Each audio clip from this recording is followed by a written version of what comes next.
Good deal. So we are recording now. Let me just kind of get this going really quickly to make sure we keep track of time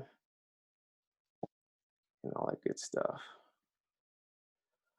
All right, Courtney, we are good to go. We are also now recording. But first and foremost, I just want to say again, thank you so much for doing this. It means a lot to me. I know you are a nurse, an ER nurse, and you also have a business on the side, known as the Budget Nurse as well. And I wanted to have you on here, number one, to thank you publicly and just to kind of get some inside information about what's going on from your point of view. I mean, you're in the field, you're in the trenches every day. And I just want you to share a little bit about, we'll essentially speak about your experience as a nurse, what you're seeing, people's reaction, maybe a few tips that you can share with people that maybe alleviate some of the fear, just what's really going on versus what people see on the news. And then what we'll do is transition over into the budget nurse. I know you paid off a significant amount of debt, and that is awesome. That is something that people struggle with quite a bit, and we'll touch on that a little bit. But first and foremost, as a nurse, what are you seeing? What has been your experience given everything going on with the virus thus far?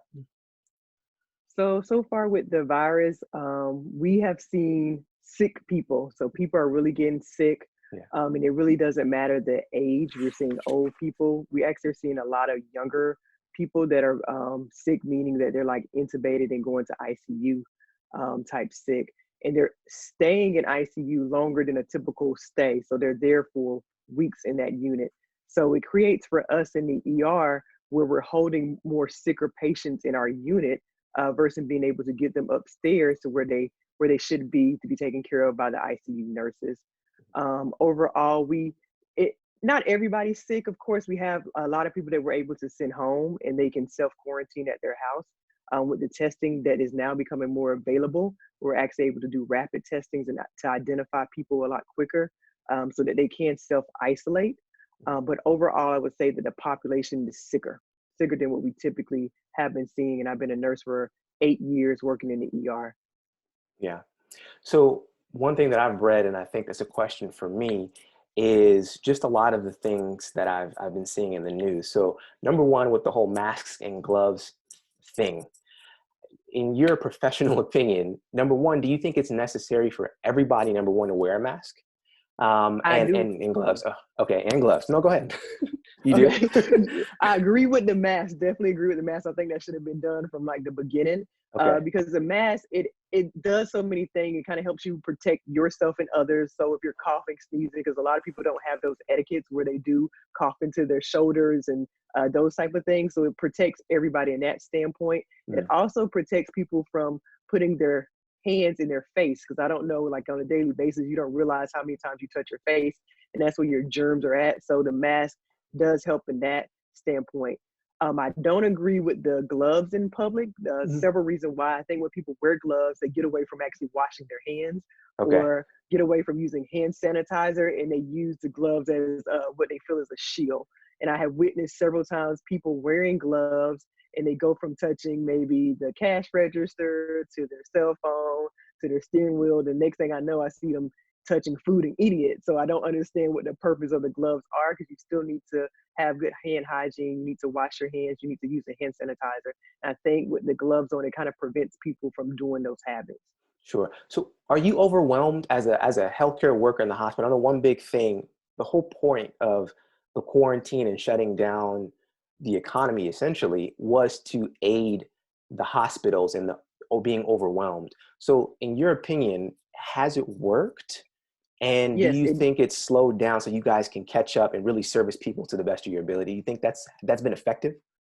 it's been very effective. And I want to Okay. say, I really think California, because we kind of implemented those orders a lot sooner than other states did. Hmm. And it helped us tremendously. We weren't as overwhelmed once people came in. We had the appropriate amount of staff in the ER to take care of these sicker patients.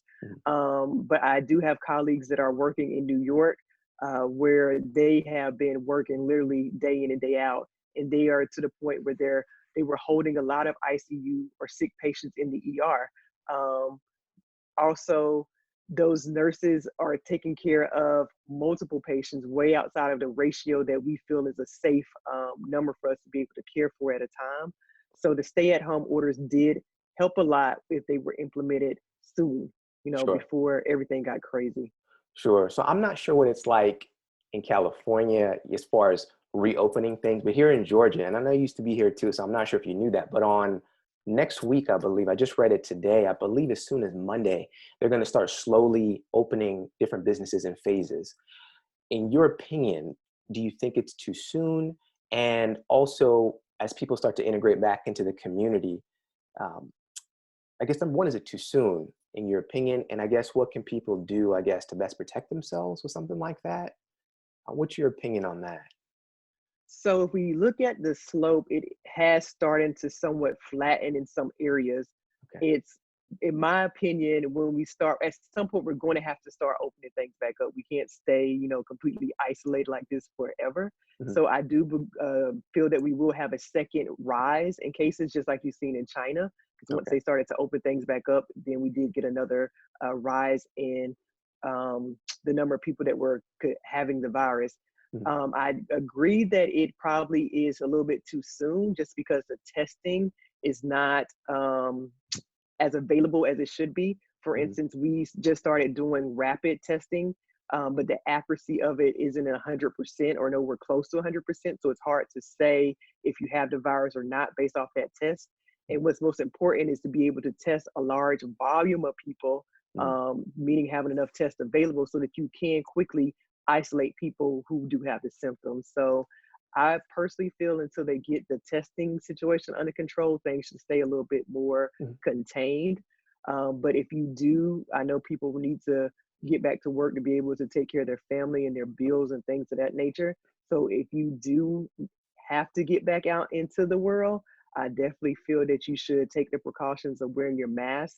You should definitely wash your hands continuously, use hand sanitizer, still practice safe distancing, meaning at least be 6 feet apart. So if you work in one of those settings where it's like a cubicle setting, you guys are all together, I would, ask your manager if you guys can be spread out further away from each other Mhm.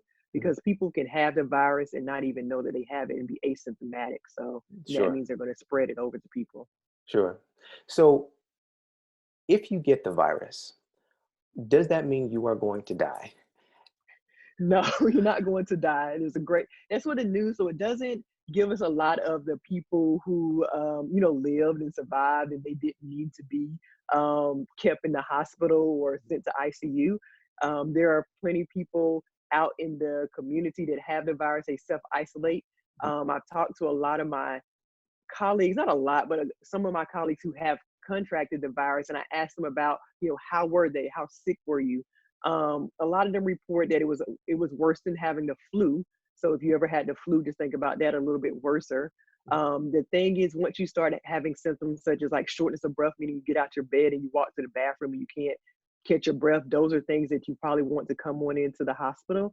But overall, the biggest thing is make sure you self isolate so that you don't maybe get anybody else in your house sick. Definitely don't leave your house, but drink lots of fluids, Mhm. take your vitamins, and just make sure you're hydrated because most of the time you get dehydrated, and that's what causes everything to kind of go wrong.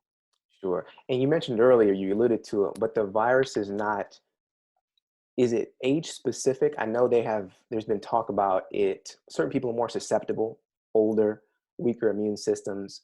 Have you found that to be true? And also, um, are there some other things? Well, let's start with that because I know that's a big one. Some folks are only saying certain people, certain cultures, certain ages are the only people that can contract the virus. What have you seen as far as who is getting it and who may be susceptible? So from a standpoint of overseeing a hospital, I've seen all ages get tested, little kids, infants, all the way up to older people, which means if we're testing them, they can possibly have the virus. Mhm. Of course, if you have comorbidities such as like high blood pressure, diabetes, kidney disease, if you're obese, those type of things would mean you probably it'll take a longer time for you to recover if you do get the virus. Your chances or of like becoming ill would be a lot higher. I do have a colleague that I worked with, very young guy in his late 20s. He contracted a virus and was in ICU. So I don't think it's age specific. Mhm. But you know, the comorbidities can cause you to be sicker, but you can get sick at any age and die. It just Sure. depends on what happens in your body if you recover from the virus, how healthy you take care of yourself. But the younger people that I personally have seen that were super sick, they were more obese on that side. Mhm. So that does play a big factor in, you know, your recuperation. Sure, sure, sure. Okay. Well, I appreciate that. I just wanted to try to get some of the questions that I've read about on the news answered personally, and some of the things that I've just kind of seen people talked about, but they really their source was questionable, or it was just the news. So I appreciate that. But I wanted to end on I guess, a nugget of hope. And my question is this: I mean, do you think um, we are doing what we can? And do you think we're on the way out of it? Do you think we're on the tail end of it, based on from a healthcare professional perspective? Do you think things are starting to ease a little bit, in your opinion? You already mentioned that the healthcare workers are. It's getting a little bit easier for you to treat folks, but based on what you've seen, do you think that we are starting to see hope and that we're recovering from it? I don't think hope is ever lost, Yeah, but I don't think that it's going to be that simple because we have to sure, look at it in phases. Because as more and more sure, people start to go out into the public, we're definitely going to get a second wave of the virus. sure. I do agree that like big, large gatherings such as concerts and um, those type of things should be postponed Mhm, until we at least get through just reopening things in phases. mhm, But I don't think that we will be completely out of the waters until they create like a vaccination or we sure, get herd immunity. So we're far from that. The vaccination realistically is like a year and a half to create. sure. So until we get to that point or we get the herd immunity, and herd immunity, when you think about it, that means you will have a lot of people that are going to die, right? Because you're exposing everybody to the virus, and some people live. It's like survival of the fittest. So either you're going to survive or you're not. So we got a lot to go through before we actually say we're on the other side of everything. Sure. Because if you just look at the other countries who are a little bit ahead of us in the game, they're still having these peaks, and then they're going back to isolating the country again. So I think that we have a ways to go until they get the vaccination or until they get even the appropriate medical treatment. Because right now we don't, and I'm not a physician, so Mhm, you know, mhm, but we don't have like we treat coronavirus with XYZ. You know, it's not like that. It's we treat the symptoms. What is the patient having? What kind of symptoms are they? That's what we treat now. So until we get the appropriate like antibiotics or whatever that drug may be for this virus, I think that we are not out of the woods. sure, sure, sure. Okay, well, thank you so much for sharing. I just wanted to say, it does sound like, things are progressing and we're doing the best we can, but you guys are the real heroes. And as I mentioned before, I wanted to celebrate you because, as far as I know, folks in your position have not stopped working. If anything, you guys have Right. gotten busier. You guys have gotten more of the burden of this, and you guys are on the front line. So I want to Right. say thank you personally. And, Thank you. I hope and I pray that we continue to progress. But I wanted to first and foremost just tell you thank you, and I appreciate everything that you're doing. And Thank you. it is awesome. It is awesome, and people just don't say it enough. And like I said, I just want to say thank you publicly. Thank you. So let's transition into to more you and more the budget nurse. So this was something that I was excited about, and I know that you have done something that most people have not done, and most people are they don't really necessarily know how to do. So the budget nurse is a blog, correct me if I'm wrong, that you started to help people essentially either create budgets or get out of debt. And you paid off a significant amount of debt. So how much debt have you paid off, and what is the budget nurse? Let's start there. Okay, so collectively, as of right now, we've paid off $105,000 of debt, and Wow. that we did that in about a good majority of it was done in about 16 months. Okay. So I started this back in 2018 when actually I relocated to California. Mhm. And it was just crazy how I got onto this whole financial thing. I was actually at work talking to one of my colleagues. I said, you know, man, I'm gonna get out of debt. And that's exactly what I said. and she told me look up the baby steps. And so I don't know if a lot of people know Dave Ramsey, and so Sure. that's how I started reading his books, listened to his podcast, and just started with his baby steps. And that is what got me going on getting out of debt. And I created the Budget Nurse as a place just to provide resources and tips to everybody. Because if you don't know, 8 out of 10 Americans live paycheck to paycheck. So that's a good majority of Americans. And that 8 out of 10 people, if you think about it, is people who make a lot of money. It's people who make not so much money. So there's a lot of variety in those people, right? Sure. And so I wanted to create a place where anybody can go to just to have simple tips on how to start budgeting, how to start paying off your debt, and how to like get completely out of debt so that you actually can start to do things that you really want to do or enjoy in life. Sure, sure. So $105,000 in 16 months. That's awesome. That is a lot of money, and that's awesome. So what was the hardest part? And if you can try to break it down practically without going into too many personal things, unless you want to share, like what did you do that was different than what you had previously done, such that, I mean, debt, in my opinion, simply put, is you have to be able to have a surplus to throw at this Mhm. debt. So what did you do Right. differently to start attacking this debt like you did? So there's a few things that you have to do, and a lot of it is mental, right? So you first Sure. have to sit there and tell yourself that I am not going to create any more debt. So what does that mean for you personally? For me, that meant cutting up my credit cards, right? Because a Mhm. lot of us buy things on credit cards because we want the miles or whatever the case is. So you have to personally decide that you're not going to continue to use debt, because if you continue to use debt, you're going to accumulate more, or you're never going to make any progress, right? Mhm. And the second thing is you really do need to be on the same page with your spouse or your significant other. Mhm. Because if you're working together, you definitely can get more accomplished. And two people working in two different directions, you're not going to make any progress. So that was another very important thing. My third thing that I would say was really important was actually getting on a budget. A lot of us don't have a budget, or we don't know how to start budgeting, or we fear a budget. For me, I didn't want to do a budget because I thought it was very restricting. Like it was going to tell me I couldn't go do this, or I couldn't go spend this. In reality, the budget made my life a lot better. I then knew exactly where all my money was going, down to the last penny. I do it, what is called a every dollar budget or zero based budget, Mhm. where you just calculate all of your income, and at the end of the month, you make sure that it's zero. So every single penny that you get, you tell it exactly where to go.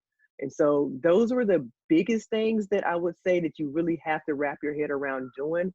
And especially when you get to the budget, that's when you can find that extra money, and you can find places where you can maybe cut out some of your spending to actually pay your debt off. Okay.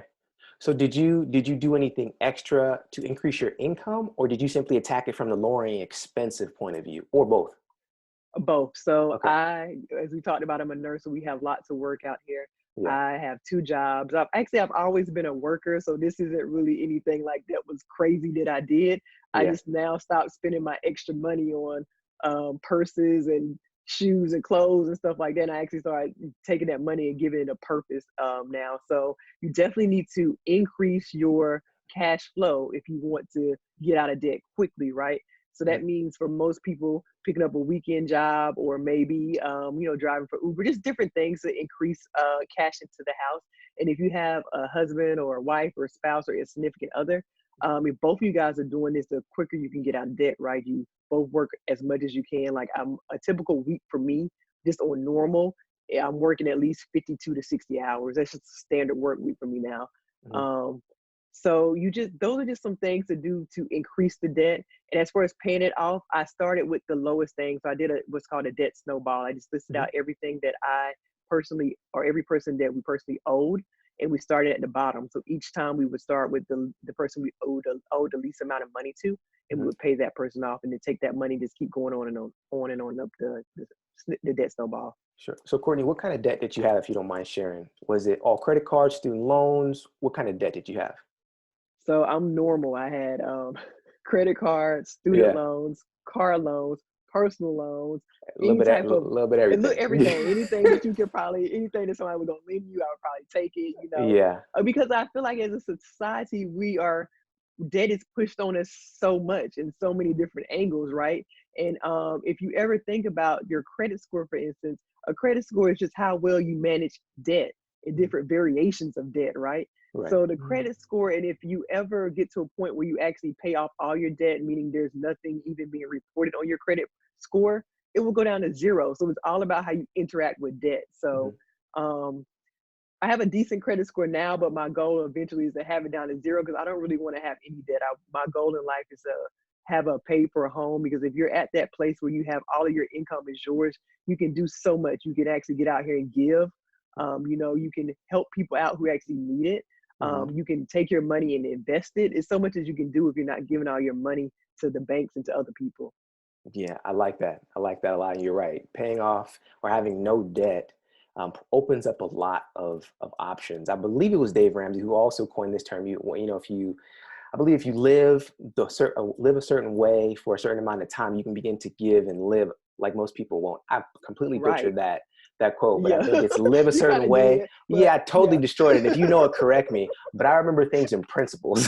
Verbatim, Right. I probably destroyed that. Yeah. But it Yeah. was But that's essentially the the principle. premises. Yeah, the premise was you live a certain way that most people are not willing for a certain amount of time, then Right. you can live and give like most people can't in the future. Right.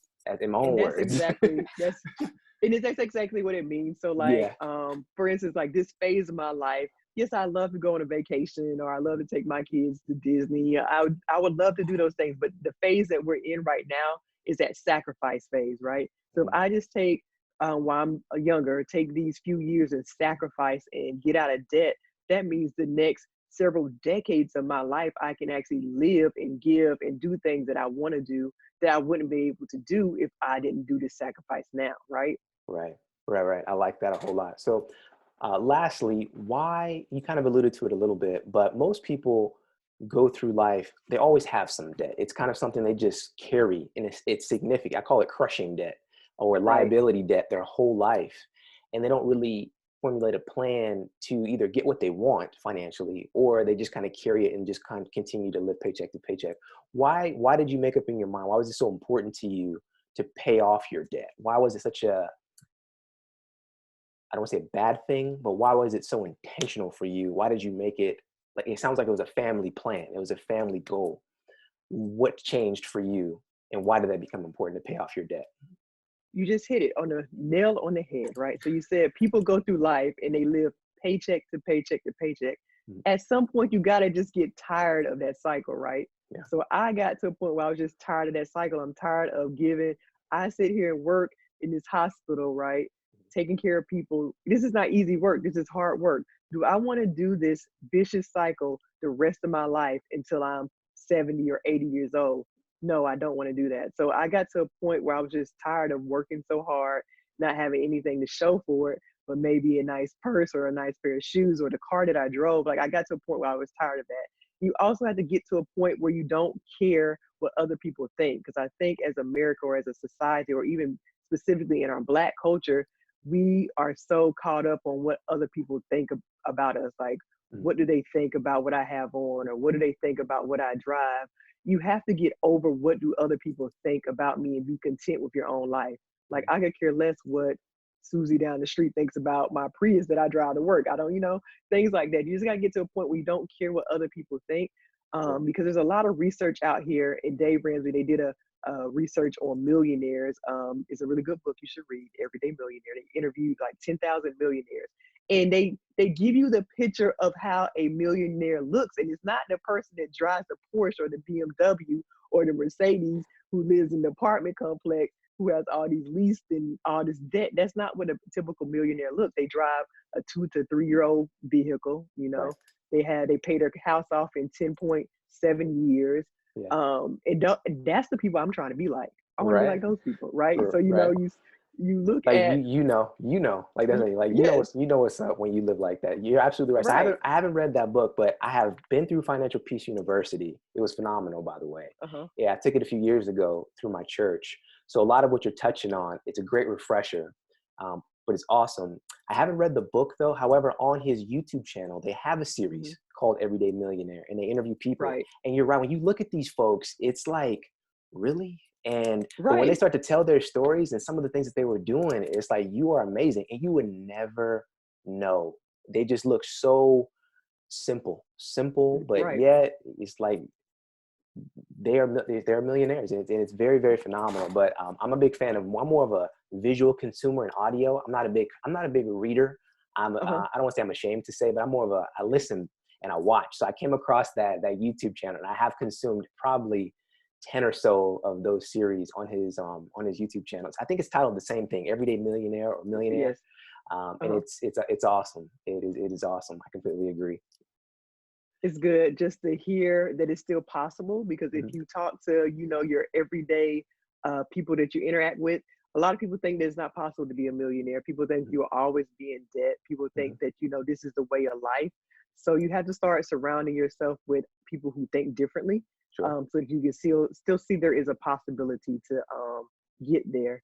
I Mhm. mean, it's not something that happens overnight, right? You don't build a big organization or company overnight. You are intentional in everything that you do in your everyday life to get to that point. So we Sure. just had to start being more intentional with our money, Sure. and using it for good purposes, right? It would be amazing during this time, during this crisis, to be able to go out and see a single mom that, is struggling and be able to pay her groceries. It would be great. That's Mhm. a good feeling. And that's the feeling that I want to be able to have, is just be able to give to others.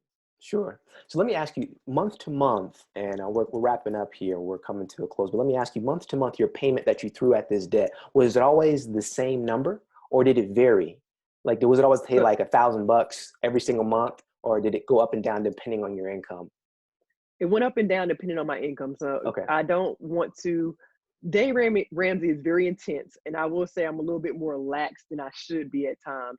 Mm. So how I do my work schedule is that I'll work a lot, maybe 2 to 3 months, and then I'll take a month off, and I won't pick up as many extra shifts. So during those months, definitely I would throw more Mhm. uh, money towards the debt.